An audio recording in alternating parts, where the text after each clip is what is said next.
J'ai passé l'été seul dans la maison de mes grands-parents, mais chaque nuit, quelqu'un frappait à la vitre de ma chambre. Je ne pensais pas que ma vie prendrait ce virage, et encore moins que j'allais finir par écrire ce que je m'apprête à partager. Mais depuis que c'est arrivé, je dors mal. Et chaque fois que je ferme les yeux, j'entends encore ce bruit.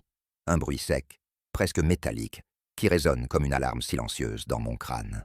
Tout a commencé l'été dernier, quand j'ai décidé de m'installer temporairement dans la vieille maison de mes grands-parents.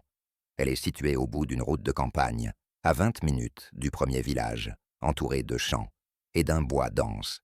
J'y allais souvent quand j'étais gosse, mais je n'y avais pas mis les pieds depuis presque 10 ans.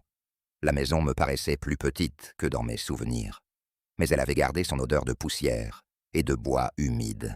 J'avais besoin d'un endroit calme pour écrire mon mémoire, et j'avais pensé que l'isolement m'aiderait à rester concentré. La première semaine, tout s'est bien passé. Je travaillais le jour, je faisais un peu de jardinage le soir, et je me couchais tôt. Mais la deuxième semaine, les choses ont changé. La première nuit où c'est arrivé, je me suis réveillé en sursaut. Il devait être 3 heures du matin. J'avais entendu un claquement sec, comme si quelqu'un frappait sur une vitre. Je me suis redressé dans mon lit, tendant l'oreille. Le silence.